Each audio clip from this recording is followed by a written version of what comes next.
રૂક્ષ્મણીજી hello અને સત્યભામા કાલિંદીજી યમુના મહારાણી સૂર્ય તનયા છે, જે સૂર્યપુત્રી છે, વર્યા ભગવાન શ્રી કૃષ્ણજીને મિત્રવિંદા આદિ ભગવાનને આટલી પટરાણી હતી એમ ભાવથી આ કથા ન જોવી, પણ એવા દેવી જીવો હતા ભક્તિવાળા, તે ભગવાનના ચરણે ગયા છે અને હરિને પામી ગયા છે, હરિના શરણે ગયા છે. એ કથા શુકદેવજી મહારાજે અહીંયા લખી. ફરી પાછો પ્રસંગ બદલાય છે. કશ્યપ નામે એક સંત છે, એક ઋષિ. એને બે પત્ની છે, એક દિતિ, બીજા અદિતિ. દિતિ એની વૃત્તિ આસુરી વૃત્તિ છે અને માં અદિતિ એના વિચારો સારા છે.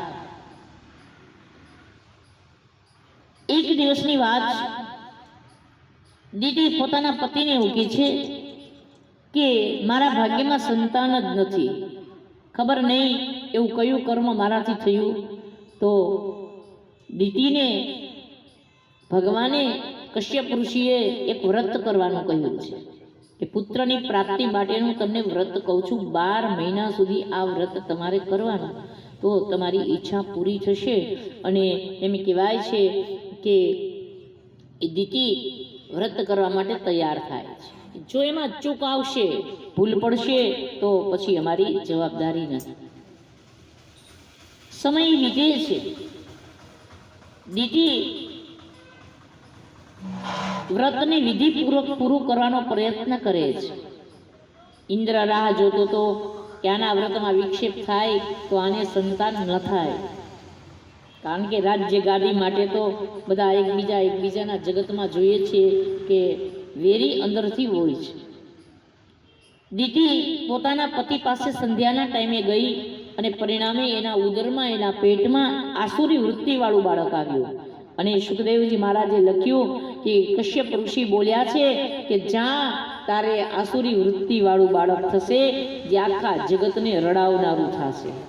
અને જોડકા બે ભાઈ હિરણાક્ષ ને હિરણાકશિપુ દિતિના ઉદરમાં વાસ કર્યો.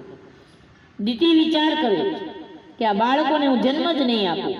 100 વર્ષ વીતી ગયા છતાંય બાળકોને જન્મ નહોતી આપતી, અને અંતે જન્મ્યાને ત્યારે આખી દુનિયામાં અપશુકન થયા છે. વજ્રપાત થવા લાગ્યો, કારણ કે બધાને હેરાન કરવા માટે જ આવવાનો હતો.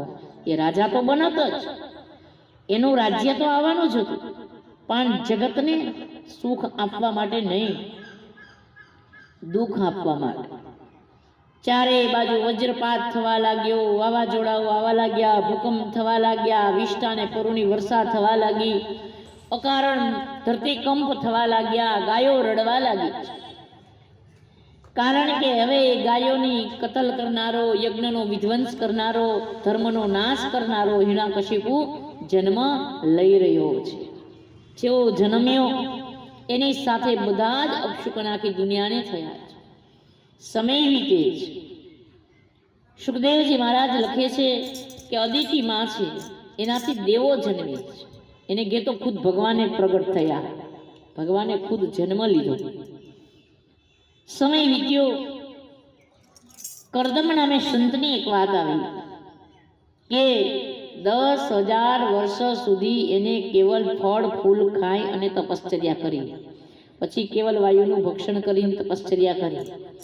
અને વિષ્ણુ ભગવાન પ્રગટ થયા, દર્શન આપ્યા, અને પછી ભગવાને એને કહ્યું માંગો શું જોઈએ છે.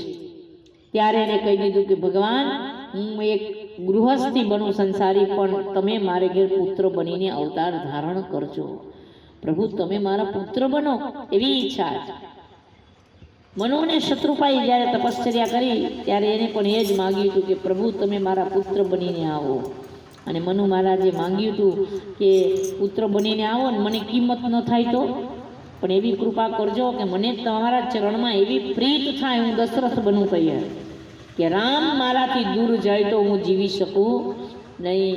અને પરિણામે રામ વનમાં ગયા અને દશરથ રાજાએ પોતાના પ્રાણને ગુમાવી દીધા. એ માછલી જેમ પાણીમાં તરફડીને મૃત્યુ પામે ને એમ હું મારા રામ વગર જીવી ન શકું.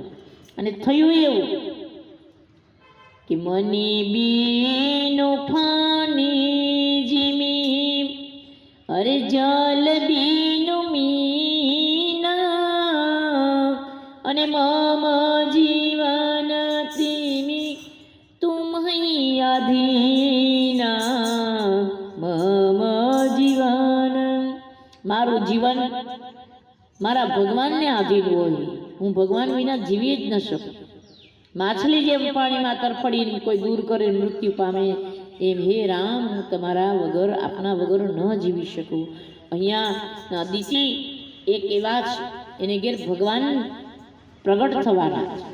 કરદમ ઋષિ બોલ્યા જ એને સાક્ષાત દર્શન દીધા ભગવાને અને માંગવાનું કહ્યું.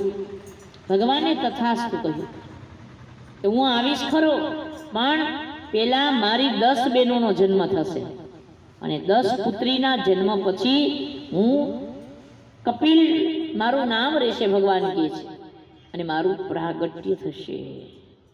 પણ યાદ રાખજો કે દેવહૂતિ નામની કન્યા સાથે તમારા લગ્ન થાય એવું કરજો. આ બાજુ દેવહૂતિ માતા એ મનુ ને શત્રુપાના દીકરી જ. નાનપણથી એના મનમાં હતું કે કરદમ ઋષિ સાથે જ મારા લગ્ન થાય. એટલે માત પિતાને એને વાત કરી છે કે પિતાજી મારું મન કરદમ ઋષિના ચરણમાં છે કે બેટા રાજમહેલની દીકરી આ સુખમાં રહેલી એ વનવાસી સાથે તું કેમ રહી શકીશ, પણ તારી ઈચ્છા છે તો રથ લીધો સોનાનો, દેવહૂતિ માને બેસાડ્યા. માત પિતા પોતાની દીકરીને લઈ અને કરદમ ઋષિના આશ્રમે પધારે. કરદમ ઋષિને તો ખ્યાલ જ હતો, કારણ કે ભગવાને એને કહ્યું હતું કે દેવહૂતિ નામની કન્યા સાથે જ તમારા લેખ લખાઈ ગયેલા છે. આ બાજુ આવકાર આપ્યો, આસન આપ્યું, પણ દેવહૂતિ માતા આસન ઉપર બેસતા નથી કે પતિની હાજરીમાં મારાથી ઊંચે તો ન બેસાય પણ આસન પર ન બેસાય, એટલે અપમાની ન થાય. એટલે આસન ઉપર હાથ રાખ્યો અને નીચે બેઠા છે. માતા પિતાએ વાત કરી કે આ મારી પુત્રી ને તમારી સાથે લગ્ન કરવાના. મા બાપે દીકરીની ઈચ્છાથી ને ઋષિની ઈચ્છાથી એની સાથે લગ્ન કર્યા. માતા પિતાએ વિદાય લીધી, નેત્રો ભરાયા, પુત્રી છોડી અને પોતાના પિતાજીની સામે એનું ધ્યાન વારે વારે જાય છે.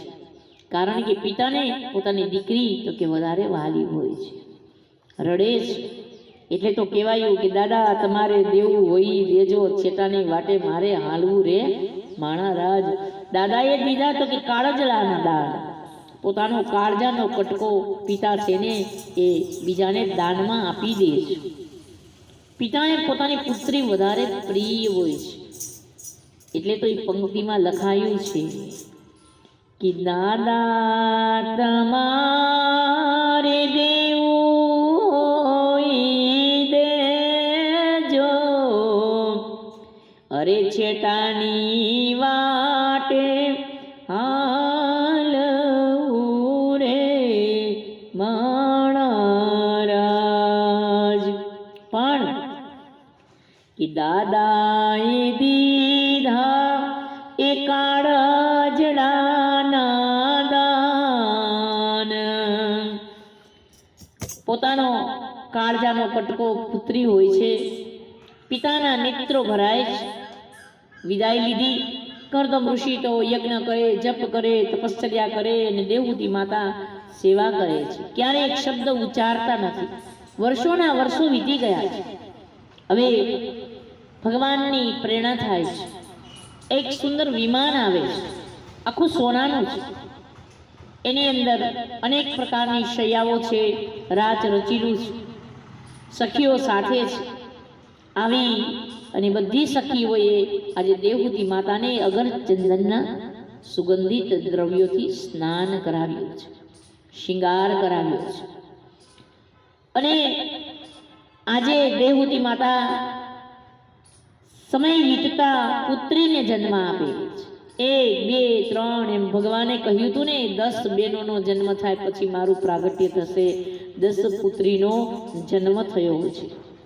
અનેક પહાડોમાં, નદી કિનારે આદિ વિમાન ક્યારેક નીચે ઉતરે, વિરામ લે અને ચારે બાજુ ફરી રહ્યું છે. 100 વર્ષના વાણા વાયા અને હવે 14 બ્રહ્માંડના અધિપતિ ભગવાન નારાયણે માના ઉદરની અંદર પોતાના તેજને પધરાવ્યું છે. દુનિયાની અંદર બધા શુભ શુકનો થવા લાગ્યા. માનો ડાબી આંખ ફરકવા લાગી. હૃદયની અંદર આનંદ થાય છે, આંખમાં આંસુડા આવે છે, કંઈક સારું થવાનું. ગાયો થનગનાટ કરવા લાગી. રમ્ય વાતાવરણ બન્યું અને એ વખતે ભગવાન પ્રગટ થયા છે. કપિલ ભગવાન કી જય, કૃષ્ણ કનૈયા લાલ કી જય. ગંભીર નગારા વાગ્યા, જય જયકાર થયો, પુષ્પની વૃષ્ટિ થઈ, આનંદ છવાયો છે. 14 બ્રહ્માંડના અધિપતિ પરમાત્મા આજે કરદમ ઋષિને મા દેવહૂતિને ત્યાં પુત્ર બનીને પધાર્યા છે. કપિલ ભગવાન કી પ્રભુ પ્રગટ થયા છે.